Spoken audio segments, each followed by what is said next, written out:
This is a very important lesson to learn.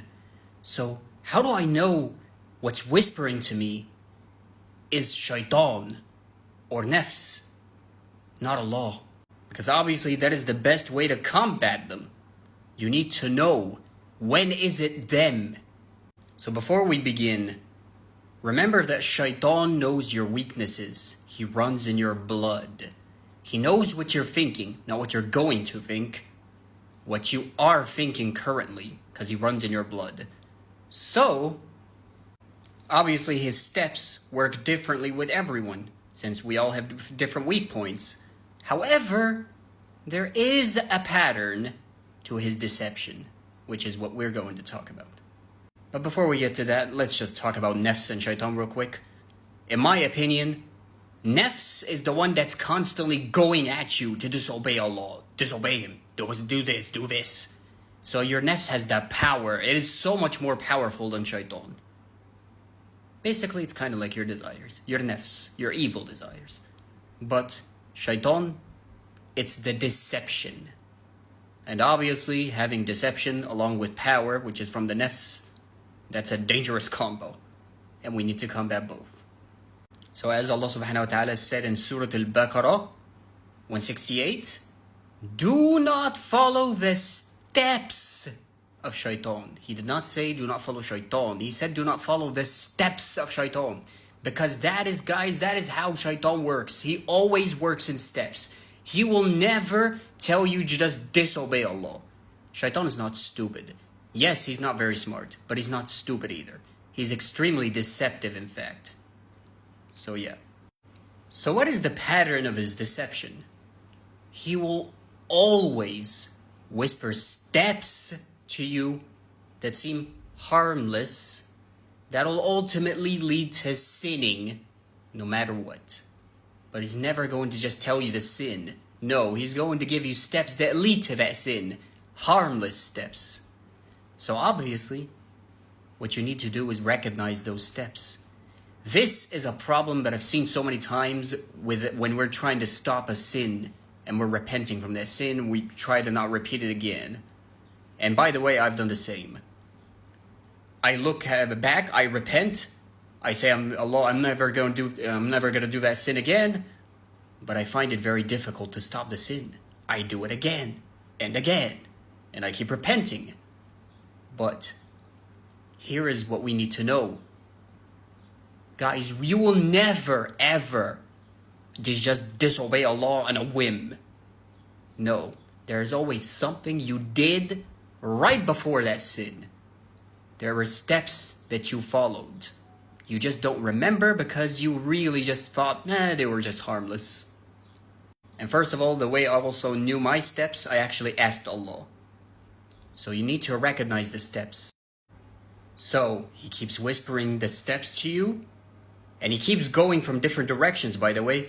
He starts with one step, but you find that step to be ridiculous. Oh, this is obviously going to lead me to sinning or something. So he makes it even less harmful. And then you follow that step. And yes, it's not just following, by the way, you also listen to the step.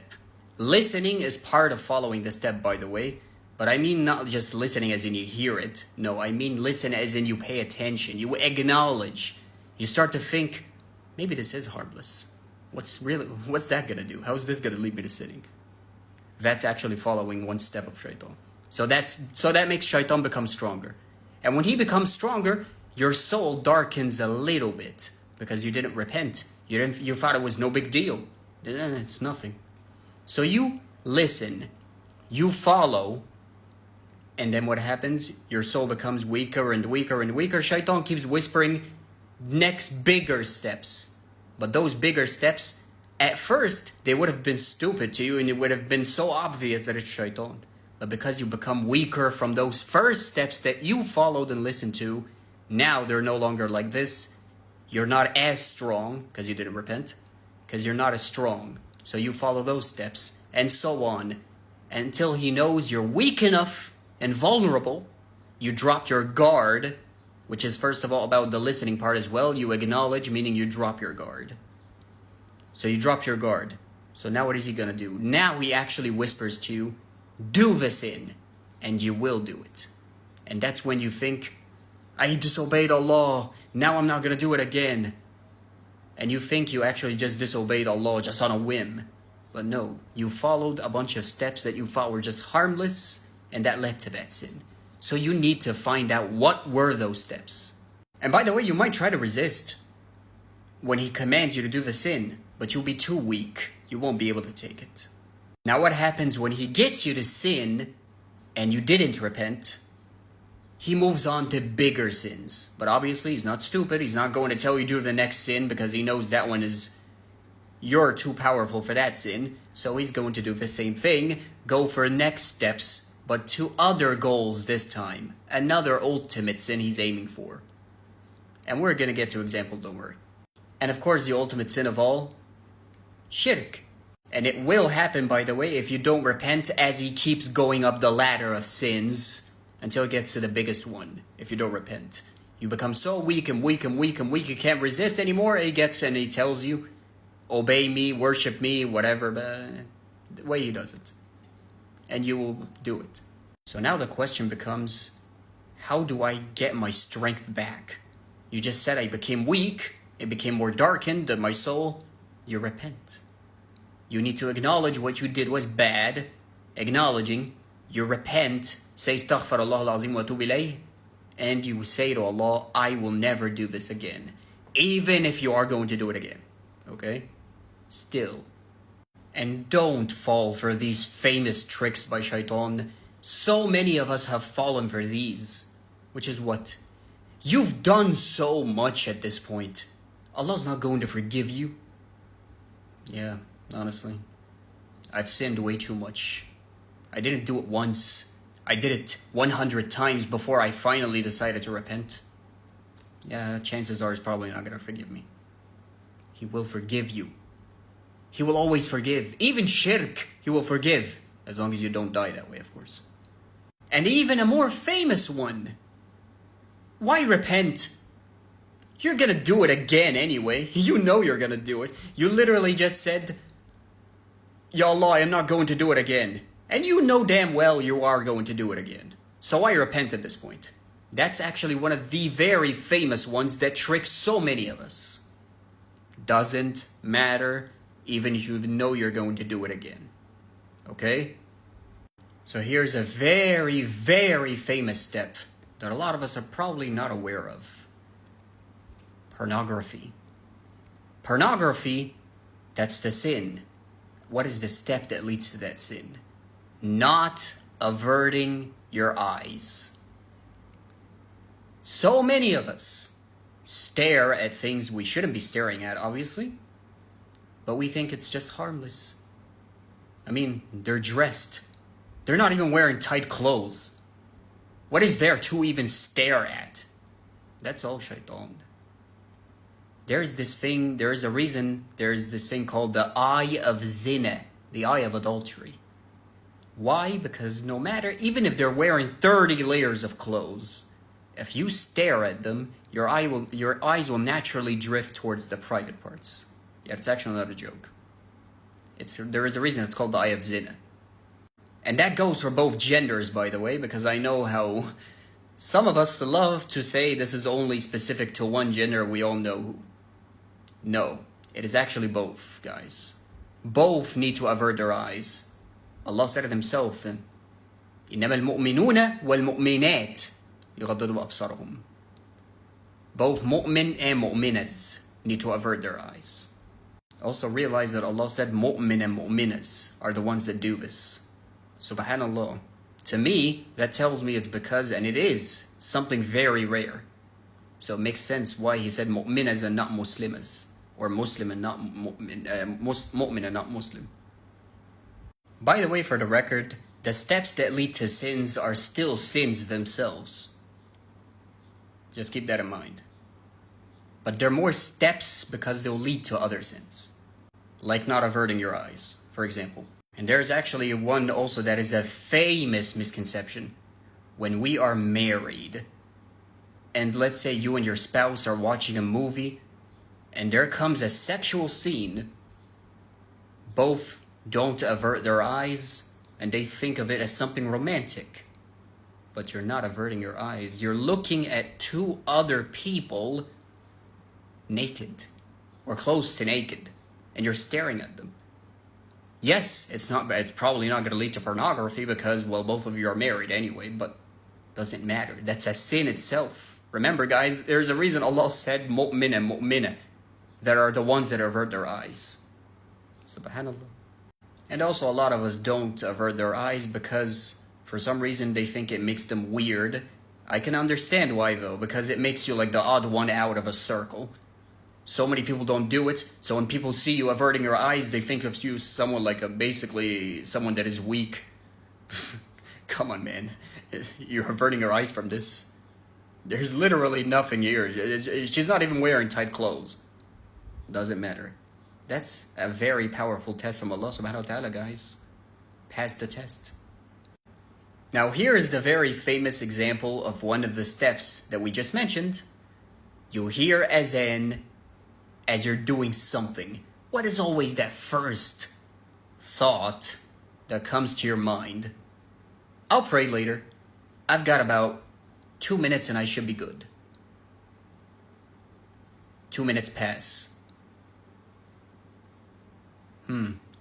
Well, okay, I was wrong. I miscalculated. It's 3 minutes and I should be done. 3 minutes pass.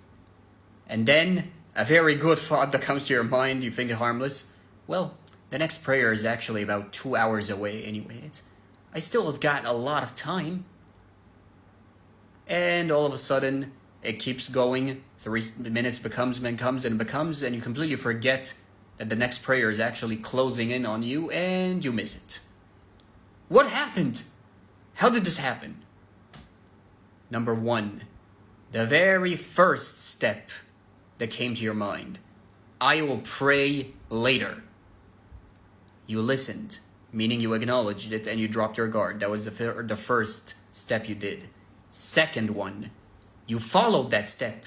Instead of just listening or dropping your guard, which is a step as well, remember. You also followed it. You did what it said. You'll pray later. So you dropped your guard completely. You became weaker. Your soul became weaker. Shaytan became a little more powerful, and you did not repent for any of this, of course, because, well, it's harmless. So you became weaker. Your sense of judgment became weaker. You couldn't judge well from there.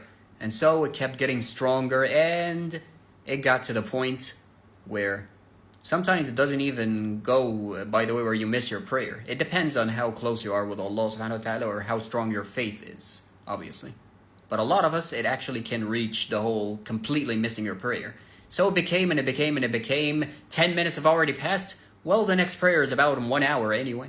I should be still good. I'm almost done anyway. And what happens at the end? Remember, no longer steps. Shaitan knows you're weak enough, vulnerable enough. He actually tells you, yeah, you know what? At this point, yes, the next prayer is about to start, but I'm almost done. And you become so weak you cannot even pray at this point. And you don't. And then you repent after it, as you know. See? By the way, remember for that one, the sin Shaitan is aiming for, a lot of the times, maybe it's not going to be even not praying at all, because that one's a little more difficult. But usually it's going to be what? Not praying on time. So praying late. Keep that in mind. Now here is the very famous one that we all know, Adam and Eve. So, Adam and Eve were created. Allah subhanahu wa ta'ala said, do anything you want. Enjoy yourselves in Jannah. But stay away from that tree. Stay away from that tree. And he said what? Shaitan is your sworn enemy. Do not listen to him. So, what did Shaitan do? And of course, Allah knew all of this would happen anyway before it started. Obviously, it was a test. Anyway, Shaitan came to him, of course. I am one of Allah's loyal servants. And if you eat from this tree, you will become immortal and one of the angels. So what first step did Adam and Eve take? Because they didn't just eat from the tree just like that. Again, no whims. They listened. They acknowledged what he said. They didn't ignore it. Allah said he's your sworn enemy. Don't listen to him. But they listened. So that already made them a little weaker. And Shaytan knew it. So he went further. Now this is all speculation, of course. But I do believe those are the thoughts that came to their minds. So now that they've become a little weaker, why did Allah forbid us from that tree anyway? Yeah, honestly, it makes sense. Why would he forbid us from that tree? Why that tree specifically? Why that one? Are we being punished or something? I mean, this is Jannah, right? He said we can do whatever we want. But did I do something wrong?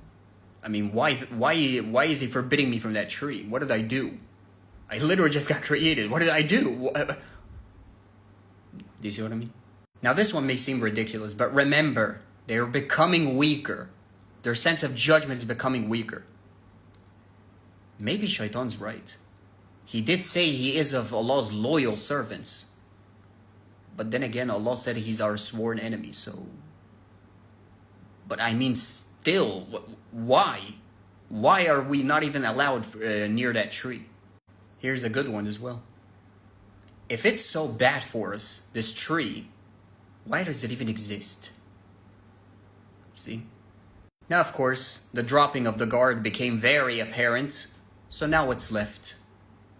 They ate from the tree, which was the sin Shaitan was aiming for that one. Was it that one? No.